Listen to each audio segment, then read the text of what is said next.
What's up, you guys? Mikko here from That Remote Life, and today in this video we're going to be talking about how I've been able to travel for the last 2 years nonstop while recording a professional and well-sounding podcast. So we're going to go over all of the gear that I use, all of the software that I use that is both easy to travel with, but enables me to create a high quality podcast. But before we dive in, make sure you hit the like button and subscribe.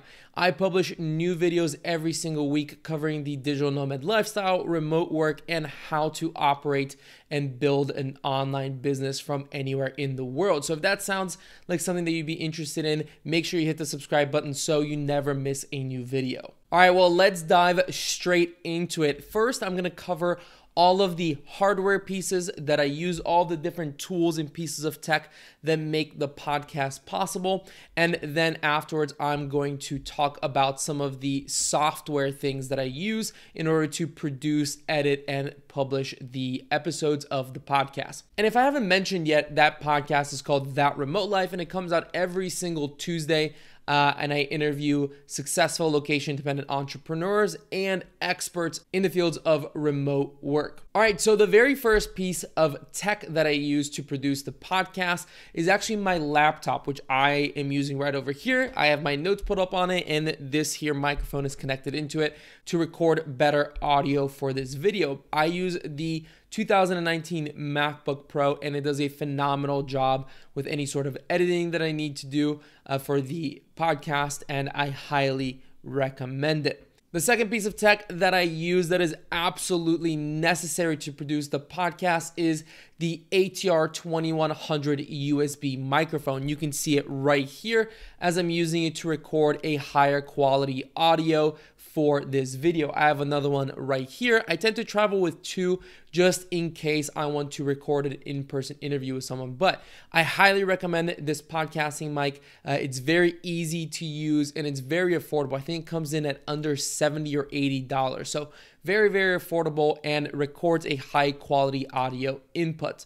I believe that there is a new version of this microphone out at the moment, which is actually a USB-C microphone as opposed to being a micro USB like this one. So this microphone right here uses this cable right here, which I travel with as well. It's a micro USB. Actually, no, I apologize. It is a mini USB. So this is actually a cable that I haven't ever used for anything other than this podcasting mic. It's a slightly larger than the mini or the micro. I don't know if you can see that very well, but the cables are really affordable, and the new ATR 2100, I'm not sure exactly what it's called, but it actually uses USB-C, so it can plug directly into some of the newer laptops out there like the MacBook Pro.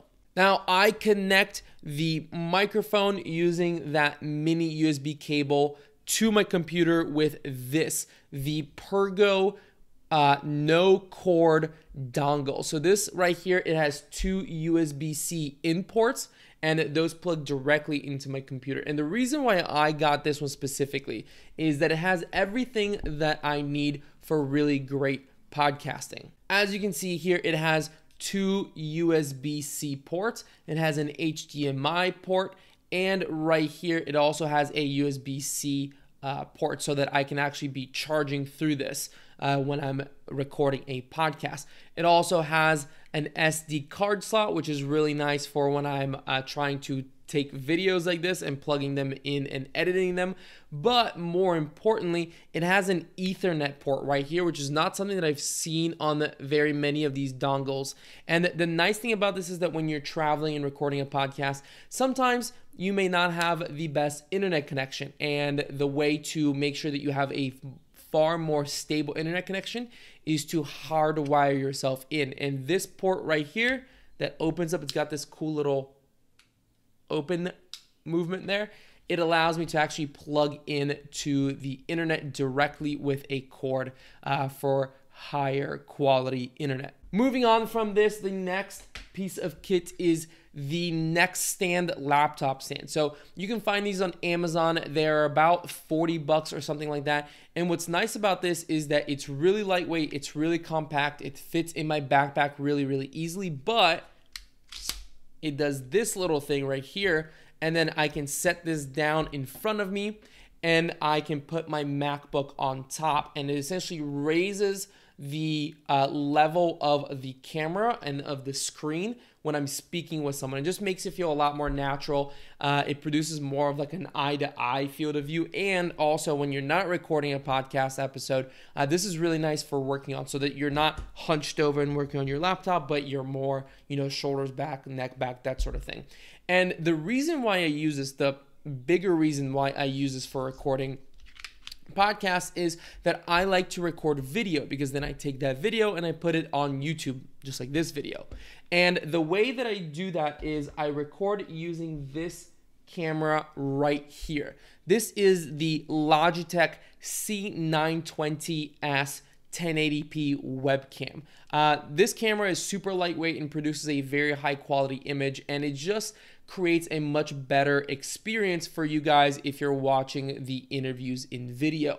And when I have this webcam on, if I just have it on the laptop, it tends to be right here. So you end up getting this like weird down up field of view, while if I use the neck stand, raise my laptop, and then put this on top, it's a much more natural kind of eye level recording. So that's why I use the neck stand, and I use this Logitech C920 webcam to produce a higher quality video. The other nice thing about this camera right here is that it has this little cover on it. I don't know if you guys can see it, but what this cover allows me to do is it opens and closes, and I believe the idea of it is for privacy, so that when you're not using it, you can put that cover on and make sure that nobody's hacking into your camera or something like this. But the reason why I like this cover is because it just offers a little bit of protection to the lens and the camera when I'm traveling. So I close it when I'm traveling, and I just put it right in with the rest of my podcasting kit. All right, now the next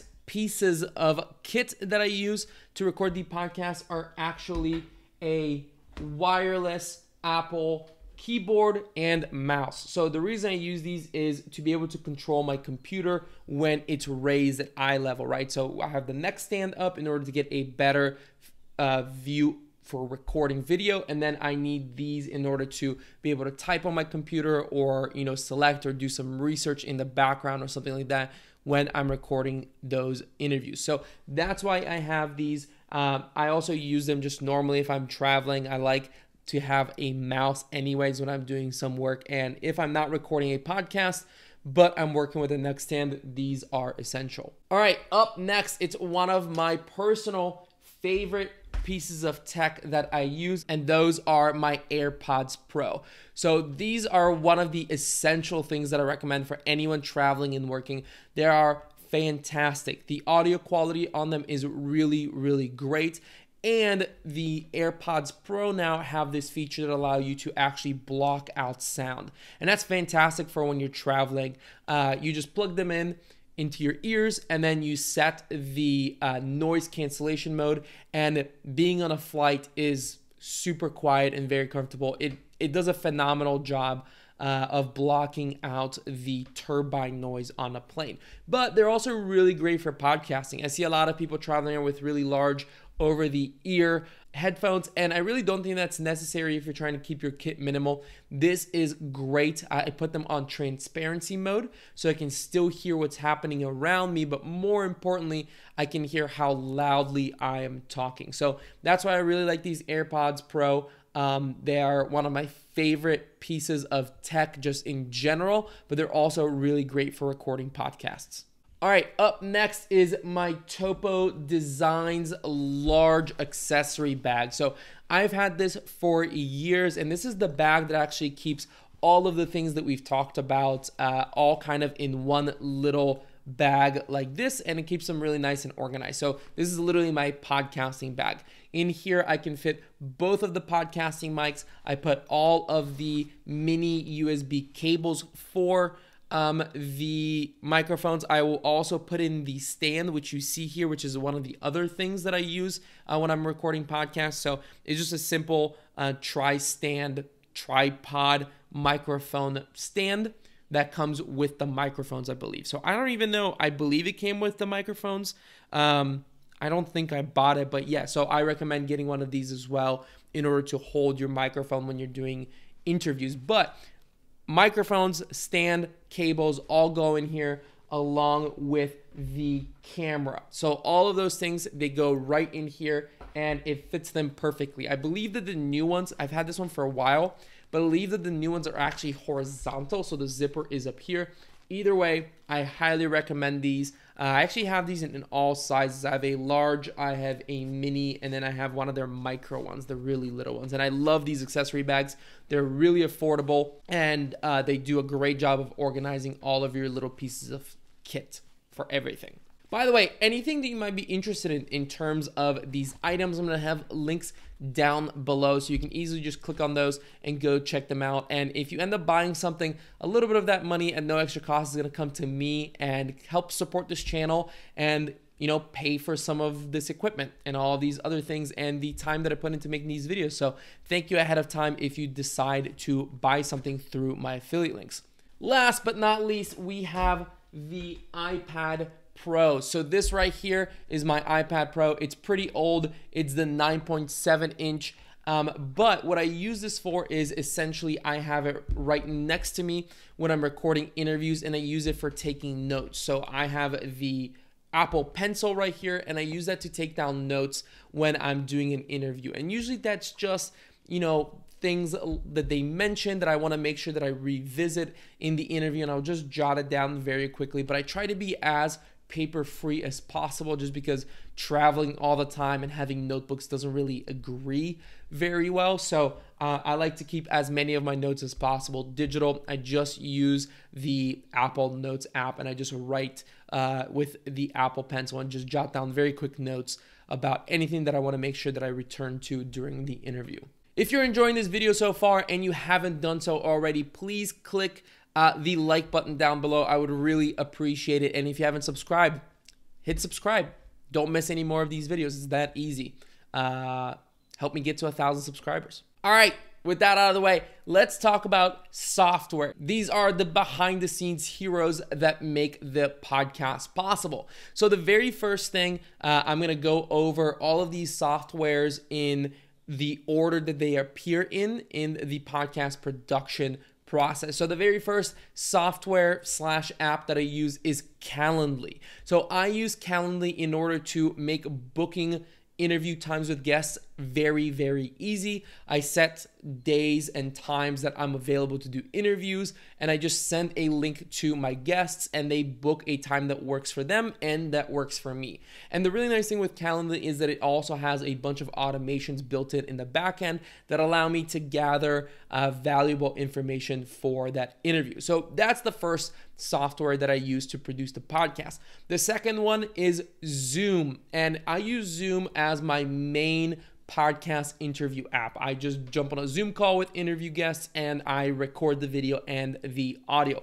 It's that simple. I think Zoom does a good job if your Wi-Fi is strong enough. Now, if my Wi-Fi is not phenomenal, I use an app or a software called Squadcast. And what Squadcast does is it works basically like Zoom. You can just send a link to your guest, and when they click on the link, they jump in a call room with you.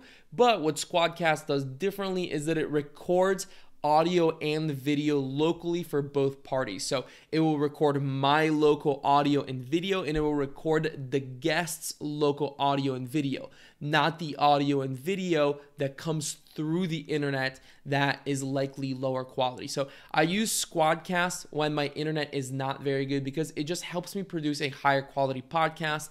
The audio is a lot better, the video is a lot better normally, and the benefit is if there's ever any sort of buffer or any sort of loss of video or data, Squadcast will keep recording. So there's no conversation lost at any point. So I recommend Squadcast, or another option to that is Zencastr. They're very similar products. Just see which one you like better or which one is more affordable. Up next is Notion. Notion is one of my favorite softwares, and I use it for every single episode or video that I produce. Essentially, every single episode and video has a card that has all of the information related to, like research that I've done, any questions that I want to make sure that I ask, and so on and so forth. So Notion is basically like the hub where everything comes into in terms of information, and it makes sure to keep the editing process streamlined and organized. And in terms of organizing files, I use Google Drive, and it stores all of the audio and video files that I then send to my editor. Last but not least is GarageBand. So I don't do most of my editing anymore.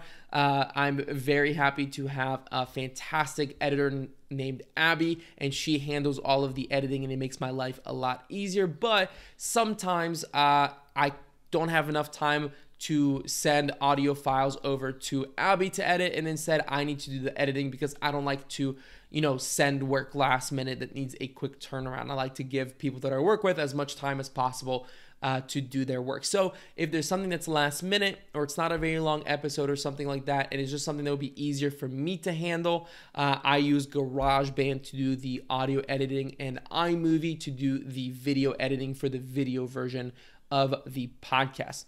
So that's all of the tech, all of the kind of hardware that I use in order to produce the podcast, and all of the software. If you're interested in seeing a more of a nitty-gritty behind the scenes of how the process works and how I find audio editors and do the outsourcing for the podcast editing, let me know in the comments down below, and I would be happy to record a video that goes over that whole process if that's something that you guys would be interested in. But thank you so much for watching this video. I hope that you found it helpful. If you haven't hit the like button yet, please do so. Give it a thumbs up. Share it with a friend who might be trying to start a podcast or is interested in doing so. And if you are interested in the digital nomad lifestyle, remote work, and building an online business, hit the subscribe button down below so you never miss a new video. I will see you guys next week.